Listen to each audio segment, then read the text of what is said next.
Ce qui importe vraiment à Dieu, c'est la foi. La Bible nous dit clairement que c'est la foi qui plaît à Dieu. Pas la prière, pas la lecture de sa parole, mais la foi. Dieu aime celui qui croit. Vous devez croire.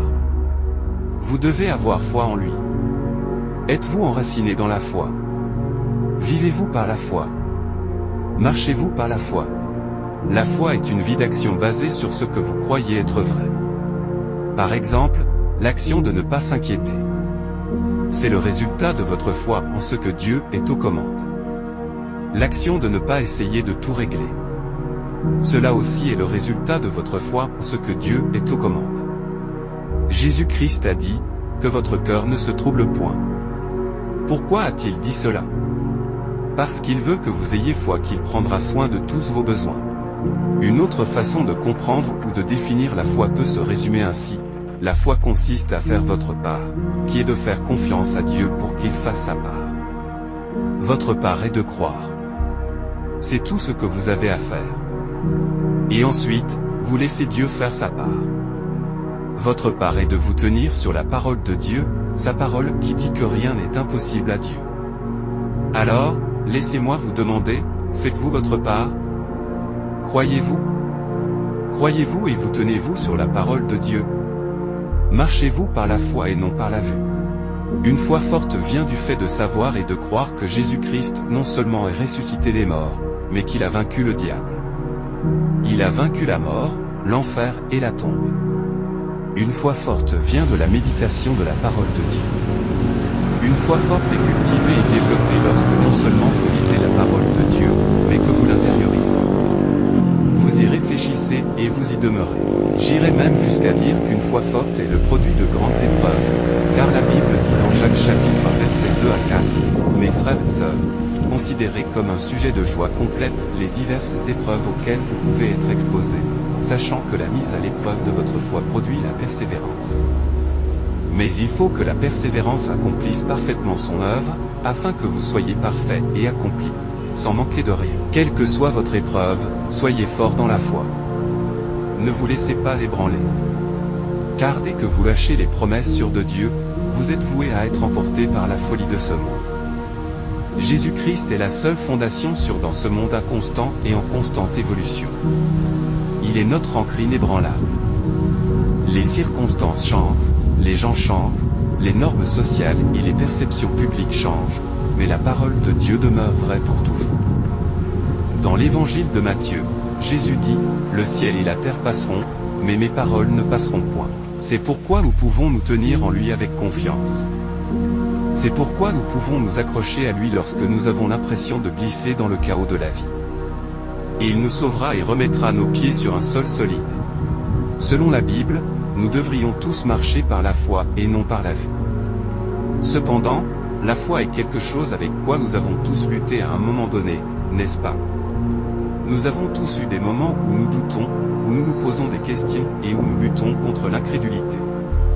Et pour quiconque se retrouve dans cette situation où sa foi est vraiment mise à l'épreuve, voici ce que j'aimerais vous dire.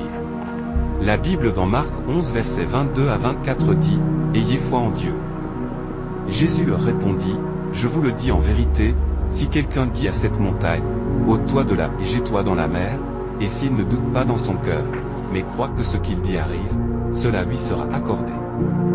C'est pourquoi je vous dis, tout ce que vous demanderez en priant, croyez que vous l'avez reçu, et cela vous sera accordé. Maintenant, vous êtes peut-être là et vous dites, ma foi n'est pas assez forte. Elle n'est pas assez grande, Seigneur. Alors, que dois-je faire? Eh bien, laissez-moi vous dire que même le plus petit fragment de foi a du pouvoir. Matthieu 17 verset 20. Alors Jésus leur dit, c'est à cause de votre incrédulité.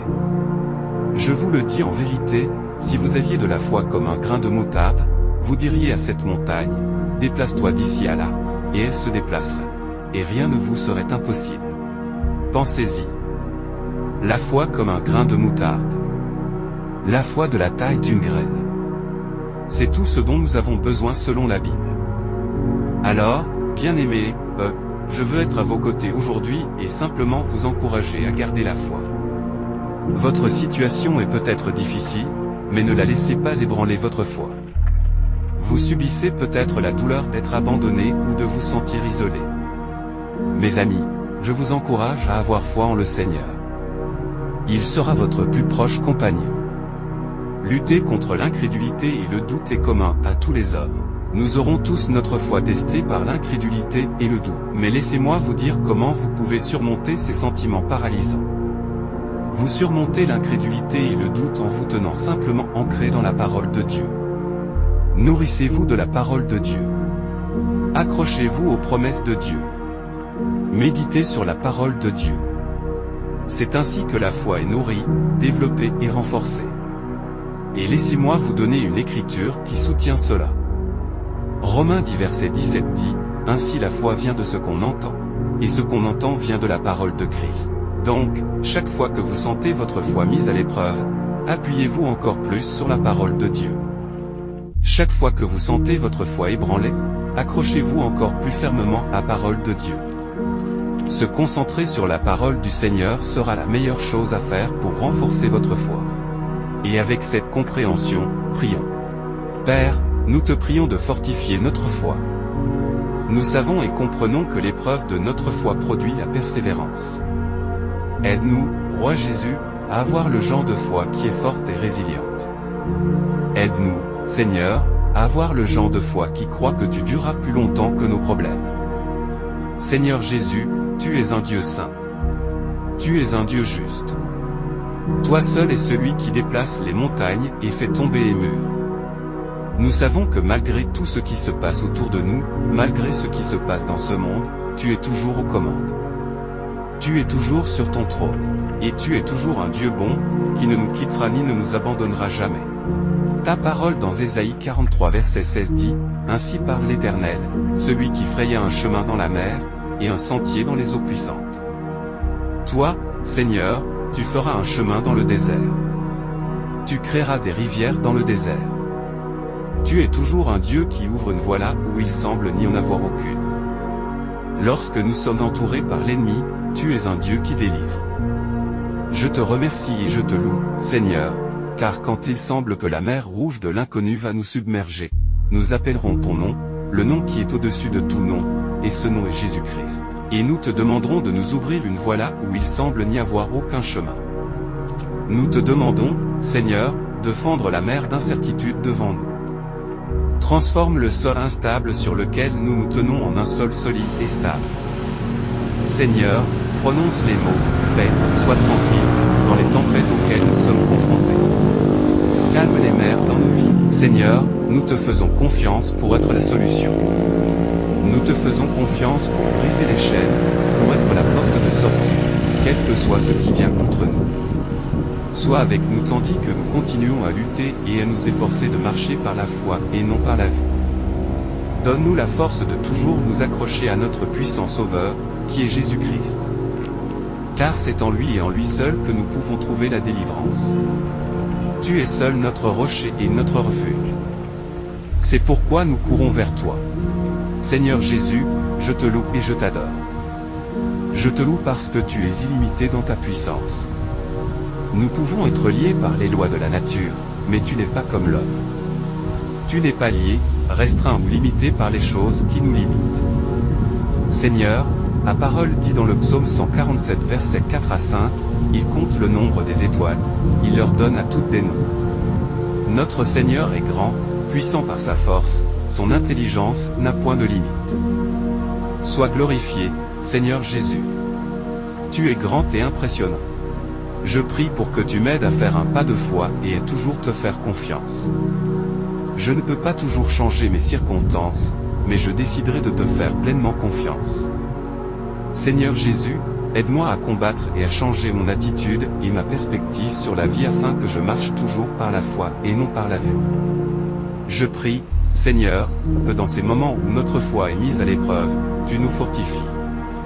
Ne permets pas au doute de s'insinuer dans nos vies. Renforce notre foi.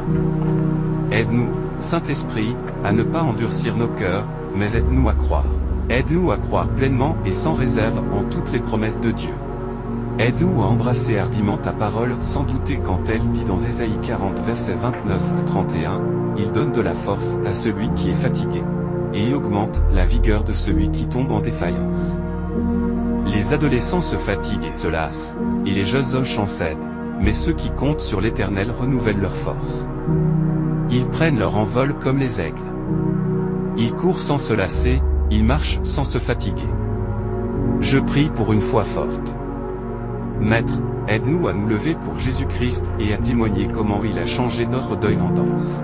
Donne-nous une foi forte, Seigneur, afin que nous puissions nous tenir sur ta parole dans un monde perdu, dans un monde qui vise à décourager et à épuiser l'espoir. Sois avec nous, Saint-Esprit, alors que nous cherchons à nous lever avec foi et à lever haut l'étendard royal du roi qui vient bientôt. Nous prions pour la foi qui nous permettra de vivre dans l'autorité qui nous a été donnée dans Luc 10 verset 19 qui dit « Voici, je vous ai donné le pouvoir de marcher sur les serpents et les scorpions, et sur toute la puissance de l'ennemi, et rien ne pourra vous nuire. » Donne-nous la foi, Seigneur Jésus, de marcher dans cette autorité en tant qu'ambassadeur du Très-Haut. Avec toi à mes côtés, je peux m'opposer aux mensonges de l'ennemi avec la vérité de l'Évangile. Je te remercie, Seigneur, pour ton amour incessant. Toi, Roi Jésus, tu es la source de notre espérance. Ainsi, même lorsque la vie nous déçoit et que les amis nous abandonnent, nous pouvons toujours compter sur toi pour être notre rocher, notre refuge et notre plus proche compagnon.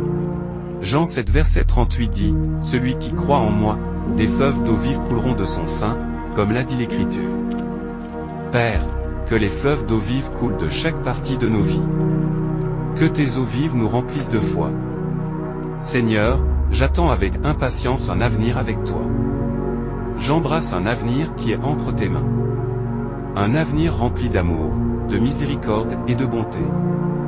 Alors que je tends la main avec foi et prière, je place mes espoirs, mes rêves et mes plans entre tes mains. Car tant que tu es pour nous, Seigneur Jésus, rien ne peut se dresser contre nous. Nous continuerons à placer notre foi en toi parce que tu es un Dieu qui nous soutiendra lorsque nous n'aurons pas à force de nous tenir debout par nous-mêmes. Tu es un Dieu qui a calmé les tempêtes dans nos vies et nous a élevés, même lorsque nous étions dans un gouffre de désespoir.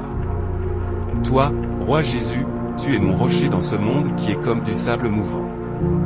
Continue d'être avec nous et donne-nous la foi de rester ferme jour après jour. Amen. Mes frères et sœurs, considérez comme un sujet de joie complète les diverses épreuves auxquelles vous pouvez être exposés, sachant que la mise à l'épreuve de votre foi produit la persévérance. Mais il faut que la persévérance accomplisse parfaitement son œuvre, afin que vous soyez parfaits et accomplis, sans manquer de rien.